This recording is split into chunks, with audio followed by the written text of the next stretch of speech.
Hi friends, welcome back to my channel. അപ്പോൾ ഇന്നത്തെ video ഒരു ക്വസ്റ്റ്യൻ പേപ്പർ ഡിസ്കഷനാണ്. നമ്മൾ ഡിസ്കസ് ചെയ്യാൻ പോകുന്നത് 10ാം ക്ലാസ്സിലെ ഊർജ്ജതന്ത്രത്തിൻ്റെ ക്വസ്റ്റ്യൻ പേപ്പറാണ്. 2023 നടന്ന 2ാം പാദവാർഷിക പരീക്ഷയുടെ ക്വസ്റ്റ്യൻ പേപ്പറാണ് നോക്കുന്നത്. 1.5 മണിക്കൂറാണ് സമയം. 40 മാർക്കിൻ്റെ ക്വസ്റ്റ്യൻ പേപ്പറാണ്. 1 മുതൽ 5 വരെയുള്ള ചോദ്യങ്ങളിൽ നിന്ന് ഏതെങ്കിലും 4 എണ്ണത്തിന് ഉത്തരം എഴുതുക. ഓരോ ചോദ്യത്തിനും ഓരോ മാർക്ക് വീതമാണ്. അപ്പോൾ ഒന്നാമത്തെ ക്വസ്റ്റ്യൻ നോക്കാം. ചിത്രത്തിൽ കാണുന്നത് പോലെ 2 സമതല ദർപ്പണങ്ങൾ ക്രമീകരിച്ചപ്പോൾ വസ്തുവിൻ്റെ 5 പ്രതിബിംബങ്ങൾ കാണാൻ കഴിഞ്ഞു. ദർപ്പണങ്ങൾക്കിടയിലുള്ള കോണളവ് എത്ര? അപ്പോൾ എന്താണ്, 5 പ്രതിബിംബങ്ങളാണ് കിട്ടിയത്. അപ്പോൾ ഇതിന് ഞങ്ങളൊരു ഇക്വേഷൻ പഠിച്ചിട്ടുണ്ട്. 360/θ-1 എന്ന് പറഞ്ഞാൽ പ്രതിബിംബങ്ങളുടെ എണ്ണം. അപ്പോൾ ഈ ഒരു സമവാക്യം ഉപയോഗിച്ചിട്ട് നിങ്ങൾക്ക് എന്താണ് ഇതിനുള്ള ഉത്തരം കിട്ടും. അപ്പോൾ അതിൻ്റെ ഉത്തരമായിട്ട് വരുന്നത് 60 ഡിഗ്രിയാണ്. ഇനി രണ്ടാമത്തെ ക്വസ്റ്റ്യൻ, ഒരു DC ജനറേറ്റർ പ്രവർത്തിക്കുമ്പോൾ ആർമേച്ചറിൽ പ്രേരിതമാകുന്ന വൈദ്യുതിയുമായി ബന്ധപ്പെട്ട ശരിയായ പ്രസ്താവന കണ്ടെത്തി എഴുതുക. അപ്പോൾ എ, വൈദ്യുതിയുടെ അളവ് വ്യത്യാസപ്പെടുകയും ദിശ മാറ്റമില്ലാതെ തുടരുകയും ചെയ്യുന്നു. ബി, വൈദ്യുതിയുടെ അളവും ദിശയും മാറ്റമില്ലാതെ തുടരുന്നു. സി, വൈദ്യുതിയുടെ അളവ് മാറ്റമില്ലാതിരിക്കുകയും ദിശ വ്യത്യാസപ്പെടുകയും ചെയ്യുന്നു. ഡി, വൈദ്യുതിയുടെ അളവിലും ദിശയിലും മാറ്റമുണ്ടാകുന്നു. അപ്പോൾ ഇതിൻ്റെ ആൻസർ എന്താണ്? ഡി ആണ്. ഇനി മൂന്നാമത്തെ ക്വസ്റ്റ്യൻ, ഒരു ദർപ്പണം രൂപപ്പെടുത്തുന്ന പ്രതിബിംബത്തിൻ്റെ ആവർത്തനം വസ്തുവിൻ്റെ സ്ഥാനത്തെ ആശ്രയിക്കുന്നില്ല. ഇവിടെ ഉപയോഗിച്ചിരിക്കുന്ന ദർപ്പണം ഏത് തരം ദർപ്പണമാണ്? സമതല ദർപ്പണം. ഇനി നാലാമത്തെ ക്വസ്റ്റ്യൻ, നമ്മുടെ രാജ്യത്തെ പവർ സ്റ്റേഷനുകളിൽ വിതരണത്തിനായി ഉൽപ്പാദിപ്പിക്കുന്ന വൈദ്യുതിയുടെ ആവൃത്തി ഡാഷ് ആണ്. എത്രയാണ്? 50 ഹെർട്സ്. ഇനി അഞ്ചാമത്തെ ക്വസ്റ്റ്യൻ, വൈദ്യുതി പ്രവാഹവുമായി ബന്ധപ്പെട്ട് തന്നിരിക്കുന്ന 1ാം സമവാക്യം ബന്ധം കണ്ടെത്തി 2ാമത്തെ ജോഡി പൂർത്തിയാക്കുക. ഫസ്റ്റത്തെ എന്താണ്? I²RT. അതെന്തിൻ്റെ ഇക്വേഷനാണ്? ഊർജത്തിൻ്റെ. പിന്നെ അവിടെ കൊടുത്തിട്ടുള്ള എന്താണ്? I²R. അതെന്തിൻ്റെ ഇക്വേഷനാണ്? പവറിൻ്റെ. ഇനി 6 മുതൽ 10 വരെയുള്ള ചോദ്യങ്ങളിൽ നിന്ന് ഏതെങ്കിലും 4 എണ്ണത്തിന് ഉത്തരം എഴുതുക. ഓരോ ചോദ്യത്തിനും 2 മാർക്ക് വീതമാണ്. അപ്പോൾ ആറാമത്തെ ക്വസ്റ്റ്യൻ നോക്കാം. അവിടെ എന്താണ്? 3 ചിത്രങ്ങൾ കൊടുത്തിട്ടുണ്ട്. 3 സർക്യൂട്ടിൻ്റെ ചിത്രങ്ങൾ കൊടുത്തിട്ടുണ്ട്. എ, സർക്യൂട്ടുകളിലൂടെ വൈദ്യുതി പ്രവഹിക്കുമ്പോൾ പ്രകാശ തീവ്രത ഏറ്റവും കൂടിയ ബൾബ് ഏത്? പ്രകാശ തീവ്രത ഏറ്റവും കുറഞ്ഞ ബൾബ് ഏത്? അപ്പോൾ ഈ 3 സർക്യൂട്ടിലും പ്രകാശ തീവ്രത കുറഞ്ഞത് 3ഉം കൂടിയത് 2ഉമാണ്. ഇനി അതിൻ്റെ ബി ക്വസ്റ്റ്യൻ, നിങ്ങളുടെ ഉത്തരം സാധൂകരിക്കുക. അപ്പോൾ ഇങ്ങനെ 3ാമത്തെ സർക്യൂട്ടിൽ കുറയാനും 2ാമത്തെ സർക്യൂട്ടിൽ കൂടാനുള്ള കാരണം എന്താണ് സാധൂകരിക്കാനാണ് പറഞ്ഞിട്ടുള്ളത്. സർക്യൂട്ട് 2ലെ കമ്പിച്ചുരുൾ സാധാരണ പ്രതിരോധത്തെ പോലെ പ്രവർത്തിക്കുന്നു. എന്നാൽ സർക്യൂട്ട് 3ലെ കമ്പിച്ചുരുൾ AC സ്രോതസ്സിൽ ഇൻഡക്ടറായി പ്രവർത്തിക്കുകയും സെൽഫ് ഇൻഡക്ഷൻ കാരണം ബാക്ക് EMF ഉണ്ടാവുകയും പച്ചിരുമ്പ് ഈ ബാക്ക് EMF കൂടാൻ സഹായിക്കുന്നു. അതിനാൽ ബൾബിൻ്റെ സഫല വോൾട്ടത കുറയുകയും ബൾബിൻ്റെ പ്രകാശ തീവ്രത കുറയുകയും ചെയ്യുന്നു. ഈ കാരണങ്ങൾ കൊണ്ടാണ് 3ാമത്തെ സർക്യൂട്ടിൽ എന്താണ് ബൾബിൻ്റെ പ്രകാശ തീവ്രത കുറഞ്ഞതും 2ലെ എന്താണ് തീവ്രത കൂടിയതും. ഇനി അടുത്ത ക്വസ്റ്റ്യൻ നോക്കാം. 7ാമത്തെ ക്വസ്റ്റ്യൻ, ഇവിടെ ഒരു ചിത്രം കൊടുത്തിട്ടുണ്ട്. ആ ചിത്രം നിരീക്ഷിക്കുക. ജലത്തിൽ താഴ്ത്തി വെച്ചിരിക്കുന്ന ഒരു പെൻസിൽ ജലോപരിതലത്തിൽ വെച്ച് ചിത്രത്തിൽ കാണുന്നത് പോലെ അല്പം വളഞ്ഞു കാണപ്പെടുന്നു. എ, ഇതിന് കാരണമായ പ്രകാശ പ്രതിഭാസം ഏതാണ്? എന്താണ്? പ്രകാശത്തിൻ്റെ അപവർത്തനാണ് അതിൻ്റെ ആൻസർ. ബി, മാധ്യമങ്ങളിലെ ഏത് സ്വഭാവ ഗുണങ്ങളാണ് ഇവിടെ ഈ പ്രതിഭാസത്തിന് കാരണമാകുന്നത്? ഒന്ന് എന്താണ്? പ്രകാശിക സാന്ദ്രതയിലുള്ള വ്യത്യാസവും. 2ാമത്തേത് മാധ്യമത്തിൻ്റെ അപവർത്തനാങ്കവും. 8ാമത്തെ ക്വസ്റ്റ്യൻ, വിവിധ ദർപ്പണങ്ങൾ രൂപീകരിക്കുന്ന പ്രതിബിംബങ്ങളുടെ പ്രത്യേകത തന്നിരിക്കുന്നു. പട്ടികയിൽ അവ ശരിയായി ക്രമീകരിച്ച് എഴുതുക. എ, എപ്പോഴും വസ്തുവിനേക്കാൾ ചെറിയ പ്രതിബിംബം മാത്രമാണ് ഉണ്ടാകുന്നത്. ബി, യഥാർത്ഥമോ മിഥ്യയോ ആയ പ്രതിബിംബങ്ങൾ രൂപീകരിക്കാൻ കഴിയുന്നു. സി, മിഥ്യയും വസ്തുവിനേക്കാൾ വലുതുമായ പ്രതിബിംബം രൂപീകരിക്കാൻ കഴിയുന്നു. ഡി, എല്ലായ്പ്പോഴും Fനും Pക്കും ഇടയിൽ പ്രതിബിംബം രൂപീകരിക്കപ്പെടുന്നു. അപ്പോൾ ഇതിനെന്താണ്? കോൺവെക്സ് ദർപ്പണം ഇതിലേതാണ്, കോൺകേവ് ദർപ്പണം ഇതിലേതാണെന്ന് എഴുതാനാണ് പറഞ്ഞിട്ടുള്ളത്. അപ്പോൾ കോൺവെക്സ് ദർപ്പണത്തിൽ ഏതൊക്കെയാണ് വരുന്നത്? എയും ഡിയും. കോൺകേവ് ദർപ്പണത്തിൽ ഏതൊക്കെയാണ് വരുന്നത്? സിയും ബിയും. അപ്പോൾ സി എന്താണ്? മിഥ്യയും വസ്തുവിനേക്കാൾ വലുതുമായ പ്രതിബിംബം രൂപീകരിക്കാൻ കഴിയുന്നു. ബി എന്താണ്? യഥാർത്ഥമോ മിഥ്യയോ ആയ പ്രതിബിംബങ്ങൾ രൂപീകരിക്കാൻ കഴിയുന്നു. ഇനി 9ാമത്തെ ക്വസ്റ്റ്യൻ, താഴെ തന്നിരിക്കുന്ന രേഖാചിത്രം വിശകലനം ചെയ്യുക. എ, ഈ ഉപകരണം പ്രവർത്തിക്കുമ്പോൾ ആർമേച്ചറിൽ രൂപപ്പെടുന്ന വൈദ്യുതിയുടെ ദിശ കണ്ടെത്താൻ സഹായിക്കുന്ന നിയമം എഴുതുക. ഏതാണ്? ഫ്ലെമിങ്ങിൻ്റെ വലതുകൈ നിയമം. ആ നിയമം എന്താണെന്ന് നിങ്ങൾ ടെക്സ്റ്റ് ബുക്കിൽ കൊടുത്തിട്ടുണ്ട്. അത് നിങ്ങളവിടെ എഴുതി ചേർത്താൽ മതി. ഇനി ബി ക്വസ്റ്റ്യൻ, ഈ ഉപകരണം പ്രവർത്തിക്കുമ്പോൾ പ്രേരിതമാകുന്ന EMFനെ സൂചിപ്പിക്കുന്ന ഗ്രാഫ് വരയ്ക്കുക. അത് നിങ്ങൾ ടെക്സ്റ്റ് ബുക്കിലുണ്ടാവും. അത് നിങ്ങൾ നോക്കി വരച്ചാൽ മതി. ഇനി 10ാമത്തെ ക്വസ്റ്റ്യൻ. പവർ നഷ്ടമില്ലാത്ത ഒരു ട്രാൻസ്ഫോർമറിലെ സെക്കൻഡറി വോൾട്ടേജ് 12 വോൾട്ടും പ്രൈമറി കറണ്ട് 0.1 ആംപിയറും ആണ്. ട്രാൻസ്ഫോർമറിൻ്റെ പവർ 24 വാട്ട് ആണ്. ക്വസ്റ്റ്യൻ. ഈ ട്രാൻസ്ഫോർമറിലെ സെക്കൻഡറി കറണ്ട് കണക്കാക്കുക. അപ്പോൾ സെക്കൻഡറി കറണ്ട് കണക്കാക്കാൻ പവറെ ഹരിക്കണം സെക്കൻഡറി വോൾട്ടേജ് ചെയ്താൽ മതി. അപ്പോൾ ഇവിടുത്തെ പവർ എത്രയാണ്? 24 വാട്ടാണ്. അത് ഹരിക്കണം 12 ചെയ്താൽ 2 ആംപിയറിന് കിട്ടും. ഇനി ബി ക്വസ്റ്റ്യൻ. ഏത് തരം ട്രാൻസ്ഫോർമറാണ് ഇവിടെ ഉപയോഗിച്ചിട്ടുള്ളത്? Step down. 11 മുതൽ 15 വരെ ചോദ്യങ്ങളിൽ നിന്നും ഏതെങ്കിലും 4 ഉത്തരം എഴുതുക. ഓരോ ചോദ്യത്തിനും 3 മാർക്ക് വീതം. 11ാമത്തെ ക്വസ്റ്റ്യൻ. ഇൻസുലേഷൻ തകരാറുണ്ടായാൽ ഒരു വൈദ്യുത ഇസ്തിരിപ്പെട്ടിയിൽ ഉണ്ടാകാൻ ഇടയുള്ള ഷോക്കിൽ നിന്നും ഒരു 3-പിൻ പ്ലഗ് എങ്ങനെ സുരക്ഷിതത്വം നൽകുന്നു? അതിൻ്റെ ബി ക്വസ്റ്റ്യൻ. വൈദ്യുതാഘാതം ഏറ്റൊരു വ്യക്തിക്ക് നൽകേണ്ട പ്രഥമ ശുശ്രൂഷകൾ എഴുതുക. അപ്പോൾ അതിൻ്റെ ആൻസറാണ് പറയാൻ പോകുന്നത്. അപ്പോൾ അതിൽ ക്വസ്റ്റ്യൻ്റെ ആൻസർ. ഇൻസുലേഷൻ തകരാറ് മൂലം ഉപകരണങ്ങളുടെ ലോഹച്ചട്ടക്കൂടിൽ വൈദ്യുതി എത്തിയാൽ അത് ഉപയോഗിക്കുന്ന ആളിനെന്താണ്? ഷോക്കേൽക്കും. ഇങ്ങനെ ലീക്കാകുന്ന വൈദ്യുതിയെ എർത്ത് വയർ ഭൂമിയിലേക്ക് ഒഴുകുകയും സുരക്ഷ ഉറപ്പാക്കുകയും ചെയ്യുന്നു. ഇനി അതിൻ്റെ ബി ക്വസ്റ്റ്യൻ. ആദ്യം വൈദ്യുതബന്ധം. അപ്പോൾ എന്തൊക്കെ പ്രഥമ ശുശ്രൂഷകളാണ് കൊടുക്കുക? ആദ്യം വൈദ്യുതബന്ധം വിച്ഛേദിക്കുക. പിന്നെ കൃത്രിമ ശ്വാസം നൽകുക. പിന്നെ ശരീരം തിരുമ്മി ചൂടാക്കുക. പിന്നെ നെഞ്ചിൽ ശക്തിയായി അമർത്തി ഹൃദയത്തിൻ്റെ പ്രവർത്തനം പൂർവ്വസ്ഥിതിയിലാക്കുക. പിന്നെ എത്രയും പെട്ടെന്ന് ആശുപത്രിയിലെത്തുക. അപ്പോൾ ആ 11ാമത്തെ ക്വസ്റ്റ്യൻ്റെ എയിലെയും ബിയിലെയും ക്വസ്റ്റ്യൻ്റെ ആൻസറാണ് ഇത്. 12ാമത്തെ ക്വസ്റ്റ്യൻ. ഒരു വൈദ്യുത ഹീറ്റിംഗ് കോയിലിൽ 200 വോൾട്ട് സപ്ലൈയുമായി ബന്ധിപ്പിച്ചപ്പോൾ അതിലൂടെ 0.2 ആംപിയർ കറണ്ട് പ്രവഹിക്കുന്നു. ഈ പ്രതിരോധകത്തെ 2 തുല്യ പ്രതിരോധകങ്ങളാക്കി മാറ്റി സമാന്തരമായി ഇതേ സർക്യൂട്ടിൽ ഘടിപ്പിച്ചാൽ വിനിയോഗിക്കപ്പെടുന്ന വൈദ്യുത പവർ കണക്കാക്കുക. പവർ കാണുന്നതിനുള്ള ഇക്വേഷൻ V²/R ആണ്. അപ്പോൾ ആദ്യം നമുക്ക് R കണ്ടുപിടിക്കണം.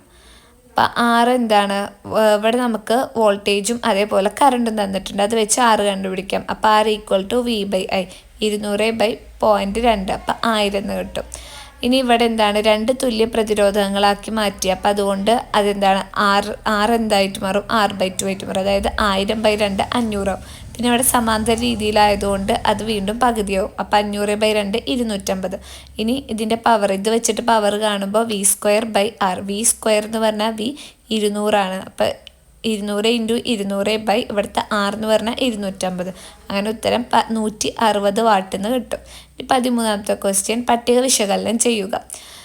ക്വസ്റ്റ്യൻ. പട്ടികയിൽ തന്നിരിക്കുന്ന മാധ്യമങ്ങളെ അവയുടെ പ്രകാശിക സാന്ദ്രതയുടെ ആരോഹണ ക്രമത്തിൽ എഴുതുക. അപ്പോൾ ഇവിടെ അങ്ങനെ നമ്പർ ഇട്ടിട്ടുണ്ട്. ഫസ്റ്റ് ഏതാണ്? ശൂന്യത. പിന്നെ ജലം. പിന്നെ 3 എഴുതിയത് ഗ്ലാസ്. പിന്നെ 4ാമത്തെ സ്ഥാനത്തിൽ ഡയമണ്ട്. ഇനി ബി ക്വസ്റ്റ്യൻ. പ്രകാശം ജലത്തിൽ നിന്ന് ഗ്ലാസ്സിലേക്ക് കടക്കുമ്പോൾ ജലത്തെ അപേക്ഷിച്ച് ഗ്ലാസിൻ്റെ അപവർത്തനാങ്കം എത്ര? അപ്പോൾ അപവർത്തനാങ്കം കാണുന്നതിനുള്ള ഇക്വേഷൻ ജലത്തിൻ്റെ പ്രകാശവേഗം ഹരിക്കണം ഗ്ലാസിൻ്റെ പ്രകാശവേഗം. അപ്പോൾ അത് രണ്ടും കൂടി ചെയ്താൽ എത്രയാണ്? 9/8 എന്ന് ഉത്തരം കിട്ടും. 2.25 × 10⁻8/2 × 10⁻8 = 9/8 എന്ന് കിട്ടും. ഇനി ആദ്യത്തെ സി ക്വസ്റ്റ്യൻ. കേവല അപവർത്തനാങ്കത്തിൻ്റെ പ്രായോഗിക നിർവചനം എന്താണ്? ശൂന്യതയെ അപേക്ഷിച്ച് ഒരു മാധ്യമത്തിൻ്റെ അപവർത്തനാങ്കത്തെ കേവല അപവർത്തനാങ്കം എന്ന് പറയുന്നു. ഇനി 14ാമത്തെ ക്വസ്റ്റ്യൻ. വിവിധ തരം ദർപ്പണങ്ങൾ നാം നിത്യജീവിതത്തിൽ ഉപയോഗിക്കുന്നു. വാഹനങ്ങളുടെ ഹെഡ്ലൈറ്റിൽ റിഫ്ലക്ടറായി ഉപയോഗിക്കുന്ന ദർപ്പണം ഏത്? കോൺകേവ് ദർപ്പണം. ബി. ഈ ദർപ്പണവുമായി ബന്ധപ്പെട്ട് ഏത് ബിന്ദുവിലാണ് ബൾബ് പ്രകാശിക്കേണ്ടത്? എന്തുകൊണ്ട്? മുഖ്യ ഫോക്കസിൽ. ഇവിടെ വെക്കുന്ന ഈ മുഖ്യ ഫോക്കസിൽ വെക്കുന്ന വസ്തുവിൽ നിന്ന് വരുന്ന പ്രകാശം എന്താണ്? സമാന്തര പ്രകാശരശ്മികൾ ഉണ്ടാക്കുന്നു. അപ്പോൾ അതാണ് ഇതിനുള്ള കാരണം. ഇനി സി ക്വസ്റ്റ്യൻ. വാഹനങ്ങളിൽ റിയർ വ്യൂവിനായി ഉപയോഗിക്കുന്ന ദർപ്പണം ഏതാണ്? കോൺവെക്സം. 15ാമത്തെ ക്വസ്റ്റ്യൻ. കോളത്തിനനുസരിച്ച് B, C കോളങ്ങൾ ക്രമപ്പെടുത്തി എഴുതുക. അപ്പോൾ കോളത്തിൽ ഫസ്റ്റത്തെ ഇൻകാൻസെൻ്റ് ലാമ്പ്. അപ്പോൾ അതിന് മാച്ചായത് ബിയിൽ ടങ്സ്റ്റൺ. സിയിൽ ചുട്ടുപഴുത്ത ധവളപ്രകാശം പുറത്തുവിടുന്നു. ഇനി രണ്ടാമത്തത് സേഫ്റ്റി ഫ്യൂസ്. ബിയിൽ ടിന്നും ലഡും ചേർന്ന ലോഹസങ്കരം. സിയിൽ താഴ്ന്ന ദ്രവണാങ്കം. മൂന്നാമത്തത് ഇലക്ട്രിക് ഹീറ്റർ. ബിയിൽ നിക്രോം. സിന് ചുവന്ന് ചുട്ടുപഴുത്ത അവസ്ഥയിൽ ദീർഘനേരം നിലനിൽക്കുന്നു. ഇനി അടുത്തത് 16 മുതൽ 20 വരെയുള്ള ചോദ്യങ്ങളിൽ നിന്ന് ഏതെങ്കിലും 4 ഉത്തരം എഴുതുക. ഓരോ ക്വസ്റ്റിനും 4 മാർക്ക് വീതമാണ്. അപ്പോൾ 16ാമത്തെ ചോദ്യം. ഒരു ഗോളീയ ദർപ്പണത്തിൻ്റെ പ്രതിബിംബ രൂപീകരണവുമായി ബന്ധപ്പെട്ട് ലഭിച്ച അളവുകൾ പട്ടികപ്പെടുത്തിയിരിക്കുന്നു. പട്ടികയിൽ വിട്ടുപോയ ഭാഗം ശരിയായി പൂർത്തിയാക്കുക. ദർപ്പണത്തിൽ നിന്ന് വസ്തുവിലേക്കുള്ള ദൂരം -60 സെൻറ്റിമീറ്റർ. വക്രത ആരം -30. ഫോക്കസ് ദൂരം എത്രയാണ് ഈ വക്രതാരത്തിൻ്റെ പകുതിയായിരിക്കും. അപ്പോൾ -15 സെൻറ്റിമീറ്റർ. ഇനി ദർപ്പണത്തിൽ നിന്ന് പ്രതിബിംബത്തിലേക്കുള്ള ദൂരം -20. അതായത് വി ആണ് കണ്ടുപിടിക്കണം. അപ്പോൾ വി കാണാൻ വേണ്ടി UF/U - F. U എന്ന് പറഞ്ഞാൽ ദർപ്പണത്തിൽ നിന്ന് വസ്തുവിലേക്കുള്ള ദൂരമാണ് U. F എന്ന് പറഞ്ഞാൽ ഫോക്കസ് ദൂരം. അപ്പോൾ 60 - 15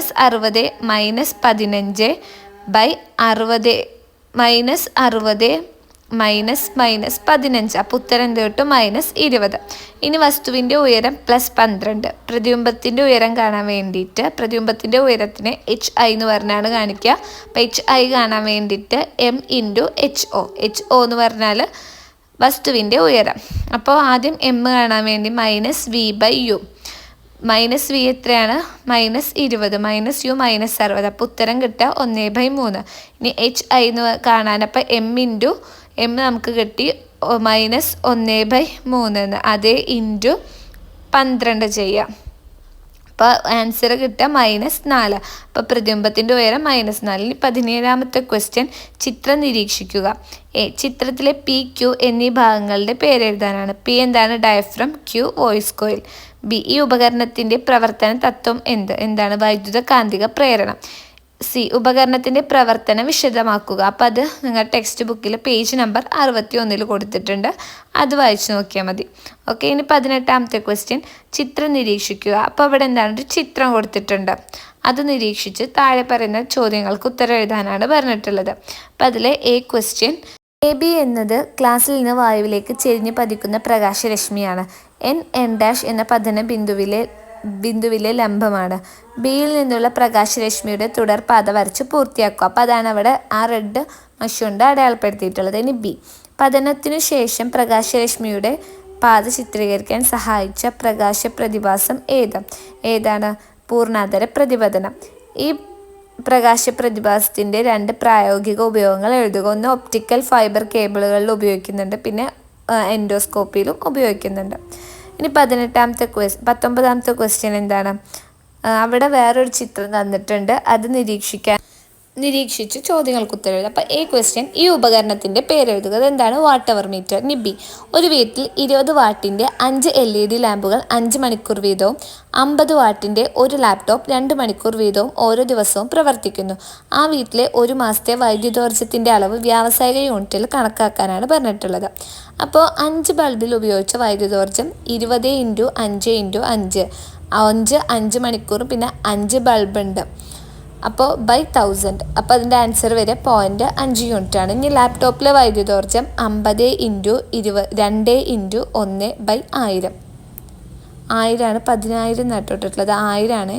അതിൻ്റെ ഉത്തരം 0.1 യൂണിറ്റ്. ഇനി ഒരു ദിവസത്തെ ആകെ വൈദ്യുതോർജ്ജം കാണാൻ ആ 0.5 യൂണിറ്റും 0.1 യൂണിറ്റും കൂട്ടിയാൽ മതി. അപ്പോൾ എത്രയാണ് കിട്ടുക? 0.6 യൂണിറ്റ്. അപ്പോൾ ഒരു മാസത്തെ ആകെ വൈദ്യുതോർജ്ജം കാണാൻ അപ്പോൾ എത്രയായിരിക്കും? ആ 0.6നെ 30. ഒരു മാസം എന്ന് പറഞ്ഞാൽ 30 ദിവസം. ആ 30 കൊണ്ട് ഗുണിക്കുക. അപ്പോൾ 30 കൊണ്ട് ഗുണിച്ചാൽ 18 യൂണിറ്റ് എന്ന് കിട്ടും. അപ്പോൾ ലാപ്ടോപ്പിലെ വൈദ്യുതോർജ്ജം അവിടെ 10,000 എന്നാണ് ഇട്ടിട്ടുള്ളത്, 1000 ആണ്. അപ്പോൾ അതിൻ്റെ ഉത്തരമായിട്ട് വരിക 18 യൂണിറ്റാണ്. ഇനി 20ാമത്തെ ചോദ്യം, ഒരു വൈദ്യുതോപകരണത്തിൻ്റെ രേഖാചിത്രം തന്നിരിക്കുന്നു. ചിത്രം സൂചിപ്പിക്കുന്ന ഉപകരണം ഏതാണ്? Step down. B, ഈ ഉപകരണത്തിൻ്റെ പ്രവർത്തന തത്വം എഴുതുക. Mutual induction. C, ഇതിൽ സെക്കൻഡറി ആയി കനം കൂടിയ കോയിൽ ചുറ്റിയിരിക്കുന്നു. കാരണം അങ്ങനെ കനം കൂടിയിട്ടുള്ള കോയിൽ ചുറ്റുമ്പോൾ പ്രതിരോധം കുറയും. അങ്ങനെ അതുവഴി താപരൂപത്തിലുള്ള ഊർജ്ജനഷ്ടം കുറയ്ക്കാൻ പറ്റും. അപ്പം ഇത്രയാണ് ഈ ഒരു ക്വസ്റ്റ്യൻ പേപ്പറിലെ ക്വസ്റ്റ്യൻസ്. നമ്മൾ 20 ക്വസ്റ്റ്യൻസിൻ്റെയും ആൻസേഴ്സ് നോക്കി. എല്ലാ കൂട്ടുകാർക്കും മനസ്സിലായെന്ന് വിശ്വസിക്കുന്നു. മറ്റൊരു വീഡിയോയിലൂടെ കാണാം. Thanks for watching.